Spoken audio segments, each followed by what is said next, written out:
Bonjour, bandeko batali ya maparco balandi nyonso balandaka maparco na mokili mobimba.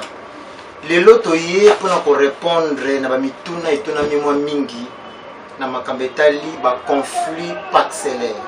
Donc ba problème eza mwa mingi na côté wana makambo etali vraiment ba conflit. Yango toye pona ko éclairer ba client na biso. Ko ba contactaka ba service na biso na domaine ya construction. Parce que biso ya mboto tongena motelo pango, il faut s'assurer que le pango tozo tonga eza pene ya yo. Parce que to mona makambo bo bandi place bo musala moto moko ayeba ko suspendre misala wana. Donc à suspendre misala parce que moto to ngisa misala za habilité ta to ngisa sa misala parce que ça le pango na yete. Escromo abi que le pango na ye ndenge wana. Donc par là ndé tozo ba précaution avant to ngena moto le pango faut to yeba mikanda. Ce que le pango na vraiment ezali ya yo. Alors, par rapport à la démarche, on a pu découvrir que ma pango est belé à bateau, fait bakilé na biso, bazana ba document à propriété, c'est-à-dire ni kanda penza ya malamu te esengelaki. Yango lelo toye na ba réclamation ya bande qu'on a besoin na bino ba client, toye pour te répondre, pour te éclaircir vraiment dans domaine wana. Alors, na ina bisa bato boy, tango yo sombi le pango na yo. Tant que somi mabeli na yo, il faut ozo babengaka fiche parcellaire. Ndenge bat ba mesana ko benga yango, et puis ndenge bat ba mesana ko kamata yango. Nana lo baboy. Bazwaka fiche parcellaire, ça dépend il y a document oyo sombi le pango. Tant yo sombi le pango, coûte le pango zaki na document ni. Par exemple le pango zana certificat sur que zo fiche parcellaire au salé le côté. Par exemple le pango zana contrat de location. Ce que je affiche parcellaire, c'est-à-dire au salaire le côté. Donc, c'est pour cela, sur ce, il fallait qu'il y ait éclairé. Il y a un pour te répondre, donc, tant que sommes le pango, dans le document sur le pango, il y a une mutation. Il y a un acte de vente, dans un document, il y a un acte de vente, mais l'acte de vente peut la valoriser. Et la valeur juridique, il faut légaliser. C'est-à-dire que dans le ministère de la Justice, au niveau, il y a commune, légaliser les documents, comme ça, ils ont la valeur juridique. Et après ça, qui est dans le quartier, pour la démarche, il y a une fiche parcellaire. Ce que les gens ont un caractère administratif. Cela veut dire que fiche parcellaire est un document juridique, mais c'est un document administratif. Pour justifier qu'effectivement le pango est un moto. Mais un document juridique. Tandis que moto a soumis le pango, na moto a un contrat de location, bien moto a soumis le pango, na moto a déjà un certificat d'enregistrement. Et que moto a bombé au mukanda, mais a pesio kaka fiche parcellaire ya pamba. Ce qui moto a revenir après 2 ans, après 5 ans, après qu'on fout de l'eau dehors. Admission le pango, après que bloque libanda, acte de vente mais en nil. Pourquoi? Parce que yon dossier qui est imprudence, il faut que l'acte de vente ou légalisé en haut. Donc aussi acte de vente, il y a moto attaqué le pense acte de vente, aussi photocopie à carte d'identité na yé ou annexer acte de vente wana. OK, bon légaliser en haut pour prouver sur le sortellement que moto wana attaqué la kilo. Mais ce acte de vente est légalisé té. Les autres comme mokanda mo bossali na simanda. Dans le monde bossali kana simanda ko boye donc l'état ko ndima bilo ko ndengo na té.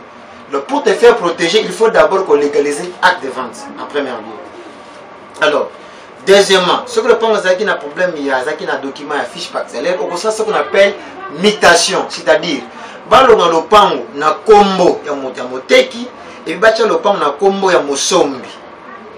Les lots na moni bande que beli mon attaqué le pango ça fait 3 ans, 4 ans, mais le pango tire un acte de vente dans le document moteki laquelle le pango. Et c'est imprudence. Le lot bat bako finga bandona biso ba luba bateka ma pango bato. Bateka biso le pango ba luba bato mabe. Mais na kolo ba vraiment bolimbisa ngalo na tangi na ekolo. Mais egoza ka muluba te, mutu ko so de mte en mabe. À moins que le pango ait une protection juridique té. Donc ko ba la yo à 0. Donc à ça le peut bager le pango petit kali peke kandengo no perdre. Donc il faut ko sécuriser mabele. Mabele za talo, le ko sécuriser mabele na yo. Alors ma parcours est pour éclairer tous les cas mais tu as conseiller dans matière de construction et pourquoi pas en matière foncière pour protéger bien. Donc au sommet le point aux autres on a légué et le comment malamu na banana yo. On a un modèle de fiche parcellaire, vous avez une fiche parcellaire. Voici le fiche parcellaire, pas fiche parcellaire. Au cause de ce qu'on appelle attestation d'équipement parcellaire. Vous voyez ça dans un document ébélé awa. Attestation d'équipement parcellaire. J'en ai aussi. Donc j'ai attestation d'équipement parcellaire. Tu peux examiner le candidat au PSA qui moto. Ils ont la photocopie de tika la ranango.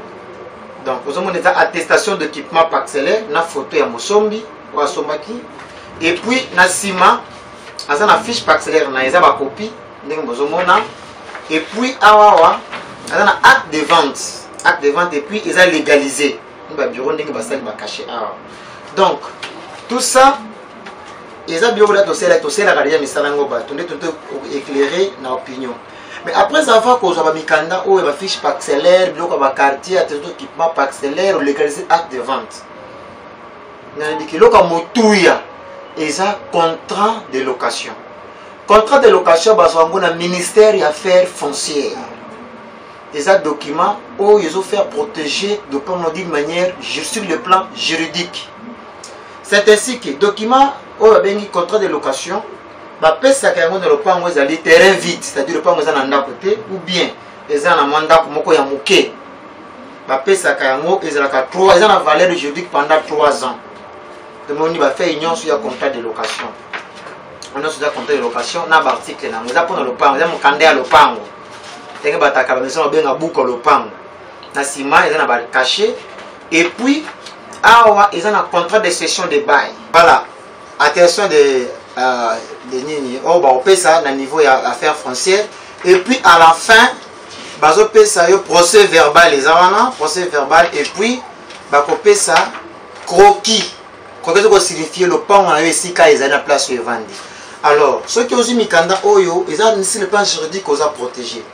Et après cela, ceux qui ont Tonginda, nous avons ici, donc nous avons un certificat d'enregistrement. Certificat d'enregistrement, nous avons une habilité que après 2 ans, motomoya ba le pan on a eu le sous exact. C'est-à-dire ceux qui contestation ils ont tant que aussi certificat d'enregistrement, c'est-à-dire que le sous-souté et après 2 ans le point on a un document commis inattaquable. Donc voilà bandeko biso ma par rapport aux awana ils ont ma cambo da to sala kato et le plan to éclairci bino parce que bon comprendre ndé ma cambo etambolelaka. Donc pona ba propa on a bino pona banda on a bino pona ba bien le bino boza na mobulu kabeza la protéger. Pour vendre dans le pan côté document kaka acte de vente ba pesa yo atteint un niveau ya nini ba yebi en côté document za légalisé té. Donc ils ont un sens té. Donc aux autres ba bien obimisa kimbonga le sur le pan protégé en côté. Aux autres fiche parcellaire au bon ba yango continuer document le pan lu cosali sa contrat de location ou bien soit certificat d'enregistrement pour se faire protéger sur le plan juridique. Yango moni biso lelo na Congo makambo ya koswana na mapango eza mingi makambo koteka mapango bato eza trop parce que ba biso ba congolais toza pena na moi culture wana te ko protéger ba bien toza nango. Yango biso ma par contre lelo pona ko éclairer na domaine wana de façon que ba kilia na biso bazo to c'est pas na peut-être la éveiller to makambo etali document juridique na lopango. Donc yana ba que toute fois on a biso na ba ki bon na ba kambonyo c'est-à-dire entreprise toza ba détail ba détail belé de façon que bato bako sabino sous-souté. Donc ma papa 13 TV ezawana bo s'abonner ba ki bo s'abonner et bokolanda biso sous la prochaine édition kala mingi te to kopesa makamsu ya sika pour éclairer population na biso. Alors benga biso contacter biso na plus 243 89 53 61 891. Pourquoi ça l'appel normal, pourquoi ça l'appel WhatsApp to koyamba yo. Donc pas de problème, nous sommes là pour vous servir.